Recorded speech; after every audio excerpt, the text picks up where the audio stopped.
अस्सलामुअलैकुम व्यूअर्स। उस्मान बे, तुर्गुत बे और आयन कुल्ला वजीर आलिम शाह के जाल से कैसे बचेंगे? क्या रोगा तो उस वाक़या ही मर गया है?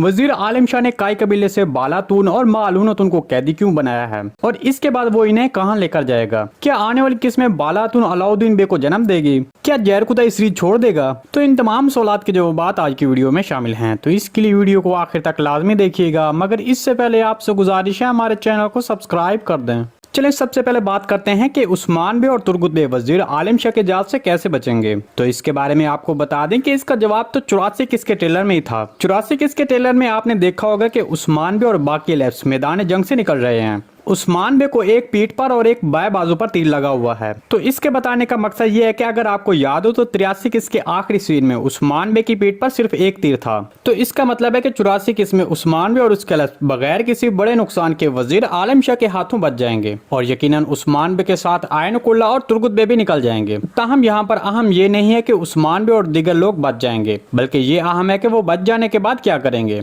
क्योंकि ट्रेलर के इख्तिताम पर गुंदोज बे ने उस्मान बे को यह बताया कि वजीर आलिम शाह ने कबीले पर हमला करके खवातीन को कैदी बना लिया है। फिर आयगलतून भी उस्मान बे को बताती है कि जब खवातीन कबीले से निकल रही थी तो बालातून की पैदाइश शुरू हो चुकी थी। लेकिन फिर ट्रेलर में आपने ये भी देखा कि बालातून की पैदाइश के पीछे आयगलतून भी साथ मौजूद थी। दूसरे लफ्जों में हमारे तजिए के मुताबिक 84 किस्म जो मंजरनामा सामने आएगा वो ये होगा कि कोहनूर लब किसी न किसी तरह वजीर आलिम शाह की इस मंसूबे का सुराग लगा लेगा और उसे गुंदोज बे के साथ मिलकर उस्मान बे की मदद करेगा और ये सब मिलकर खवातीन को बचा लेंगे। क्योंकि हमने ट्रेलर में ये भी देखा कि आयगलतून पैदाइश के वक्त बालातून के साथ मौजूद थी, लेकिन ट्रेलर में जब खवातीन को कबीले से लेकर जाया जाता है तब खवातीन के साथ आयगलतून नहीं होती।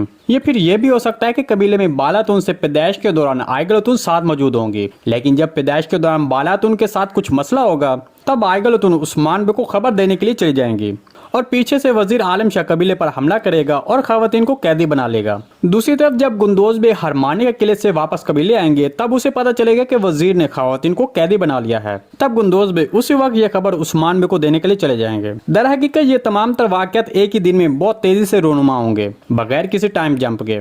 दूसरी तरफ वजीर आलिम शाह खवातीन को सराय जहाँ पर उसका कंट्रोल है वहाँ लेकर जाएगा, लेकिन वहाँ उनको कैदी नहीं किया जाएगा क्योंकि बालातून ने अभी तक बच्चे को जन्म नहीं दिया। मालूनतून और हान की देखभाल कर रही है और सैलजानतुन बूढ़ी हो चुकी हैं, इसलिए उन्हें किसी भी जेल में कैद नहीं किया जाएगा। ताहम वजीर आलिम शाह खवातीन को उस्मान बे के खिलाफ फायदा उठाने के लिए इस्तेमाल करेगा। इसके अलावा बालातून का अलाउद्दीन बे को जन्म न देने की वजह माजी में लगने वाला जख्म होगा। दूसरी तरफ हमारे तजिए के मुताबिक रोगोतूस मारा जा चुका है क्योंकि उसने गुज़िश्ता की इसके आखिरी सीन में जैसे बात की, इससे तो ऐसा ही लग रहा है कि अब वो सीरीज छोड़ चुका है। इसके अलावा जैरकुदाई भी फिलहाल सीरीज नहीं छोड़ेगा क्योंकि अगर जैरकुदाई सीरीज छोड़ देता तो आयगलतून ट्रेलर में इतने पुरसुकून अंदाज में बात ना करती। जी दोस्तों, अगर आपको सीरीज के हवाले से कोई भी सवाल पूछना है तो कमेंट सेक्शन में पूछ सकते हैं। हम आने वाली वीडियो में आपके उस सवाल को शामिल करेंगे। आज की वीडियो बस यहीं तक थी, उम्मीद है आपको पसंद आई होगी। अगर हमारी वीडियो आप तक बर वक्त नहीं पहुंच रही तो बेल आइकॉन लाजमी प्रेस कर लें ताकि हर आने वाली नई वीडियो का नोटिफिकेशन आप तक बर वक्त पहुंचता रहे। वीडियो अच्छी लगी तो इसको लाइक शेयर कर दें। मिलते हैं किसी नई वीडियो के साथ, तब तक के लिए अल्लाह हाफिज।